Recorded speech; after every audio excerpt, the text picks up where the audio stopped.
ये जो आपने देखे होंगे जो रोड पे फल वाले हैं, खोमचे वाले हैं, रेडी वाले हैं, उनको भी हम कोशिश करते हैं इनको भी छोटे छोटे लोन देंगे, क्योंकि इनका भी शोषण होता है। कोई महिला है और वो इनकम टैक्स भी नहीं देती है, वो अपना एफिडेविट दे कि मेरी इनकम बिलो टैक्स है और इतनी इनकम है, और उसको हम लोन दे देते हैं। हम जो है जो दिल्ली के गांव हैं उन्हीं में काम कर रहे हैं, और किसी को एजुकेशन लोन चाहिए तो एजुकेशन लोन भी देते हैं। इनकम ना के बराबर है या फिर वो किसी और पे डिपेंडेंट है इनकम के मामले में, तो क्या उसको लोन मिल सकता है? गवर्नमेंट उसको कहती है कि इतना हम दे देंगे, जिससे भी एग्रीकल्चर डिपार्टमेंट से लेते हैं या खादी से लेते हैं या किसी और से लेते हैं, तो वो बाकी बैंक देता है और बाकी सब्सिडी वो सस्ता देती है।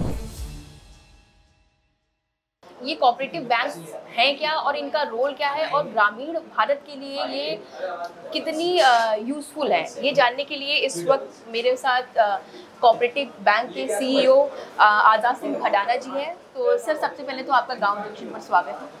Thank you. सर, ये कोऑपरेटिव बैंक्स क्या हैं और ये ग्रामीण भारत के लिए कितनी ज़्यादा फायदेमंद है? ये कोऑपरेटिव एक मोमेंट है। कोऑपरेटिव में बैंक भी है, ग्रुप हाउसिंग भी है, शुगर मिल्स भी है, जो आपका अमूल है, ये डेयरी फार्म भी है, लिज्जत पापड़ है, वो भी कोऑपरेटिव है। जिसको लोन नहीं मिलता है, बैंक जो है हर गली कूचे तक, हर गांव के कोने पे बैंक की सुविधाएं होनी चाहिए, और वो माननीय अमित शाह जी हमारे मंत्री जी, उस पर उनका प्रयास है और उसको हम आगे बढ़ा रहे हैं। तो जैसे कि किसानों को लोन चाहिए, तो कई बार ये होता है कि स्कीम्स तो बहुत सारी होती हैं, लेकिन उनको उसकी जानकारी नहीं होती है, तो कोऑपरेटिव बैंक्स कैसे उन किसानों की मदद करता है? हमारा क्या है कि दिल्ली में तो किसान ना के बराबर ही है, जो आपने देखा होगा। तो कुछ ग्रामीण लोग हैं जो कुछ बैंक है उन्हें नेगेटिव कहते हैं कि नेगेटिव एरियाज है, उनको लोन नहीं देते हैं वो, तो उनको हम सब कोऑपरेटिव बैंक लोन देते हैं।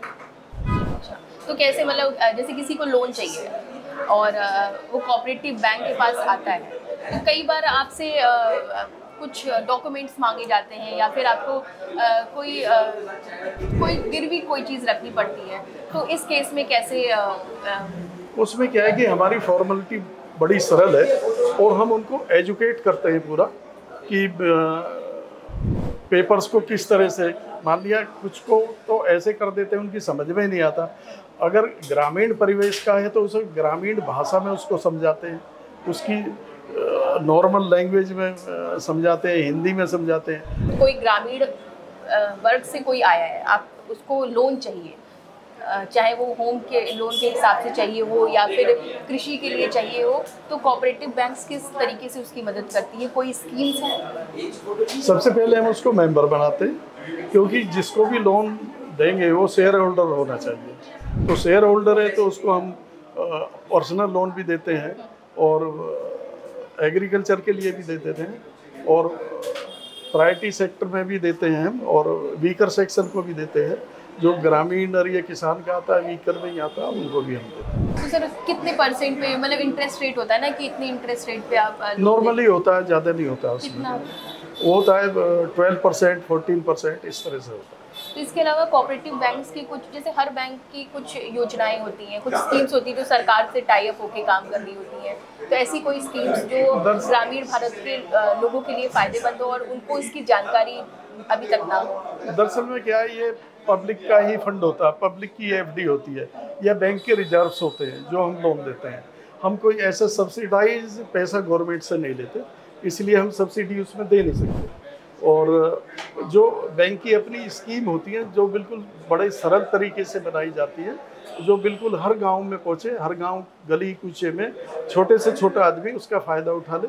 और जो आपने देखे होंगे जो रोड पे फल वाले हैं, खोमचे वाले हैं, रेडी वाले हैं, उनको भी हम कोशिश करते हैं इनको भी छोटे छोटे लोन देंगे, क्योंकि इनका भी शोषण होता है। कोई 5% पे, कोई 10% पे इनका लोन लेता, तो कोऑपरेटिव मूवमेंट इनके लिए भी काम कर रही है। अगर हम महिलाओं की बात करें तो महिलाओं के लिए क्या करता है कोऑपरेटिव बैंक?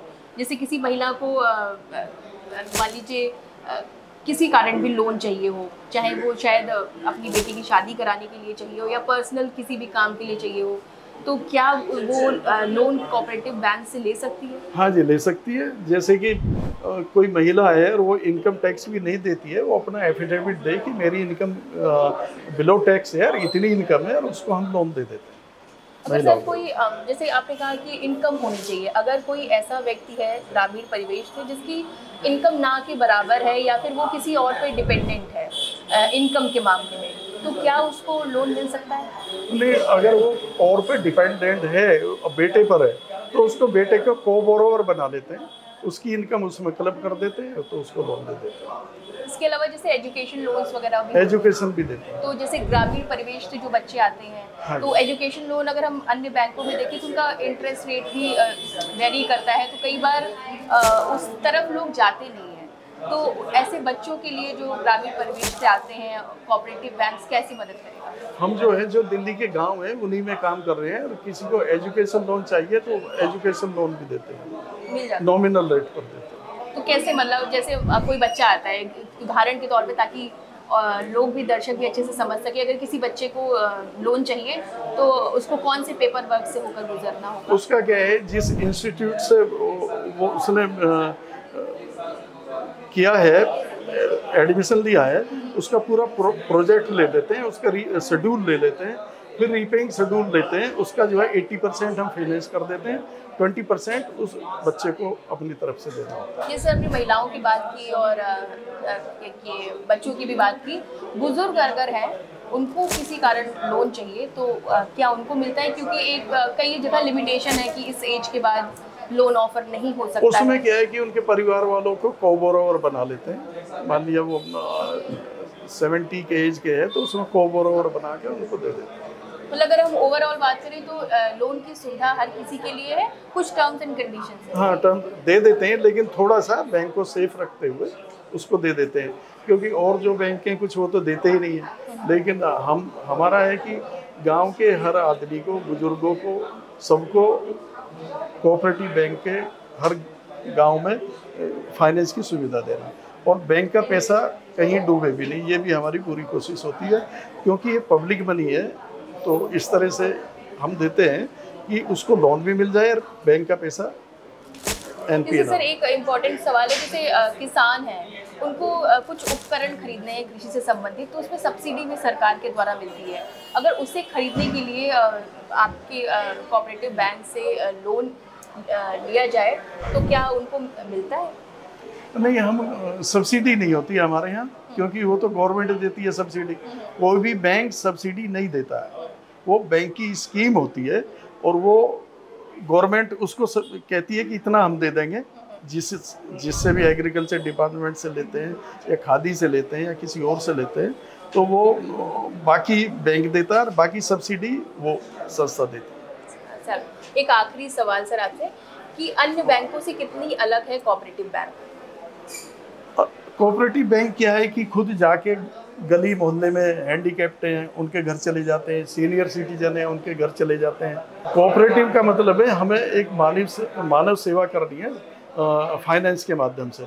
उसमें किसी को किसी प्रॉब्लम है, कोई बैंक नहीं दे पाते, कोऑपरेटिव का 100% ये होता है कि फाइनेंस की सुविधा जिसको नहीं मिल रही है उसको दे। चलिए सर, बहुत बहुत धन्यवाद गांव जंक्शन से बात करने के लिए। तो आपने सुना कि कोऑपरेटिव बैंक्स कितना बड़ा रोल प्ले कर रहे हैं ग्रामीण भारत के लोगों के लिए। अगर आपको लोन चाहिए तो आपको कम इंटरेस्ट पे आसानी से लोन मिल जाएगा। हालांकि कुछ टर्म्स एंड कंडीशंस है, लेकिन ऐसी भी कंडीशंस नहीं रखी गई है कि आपको लोन ना मिले।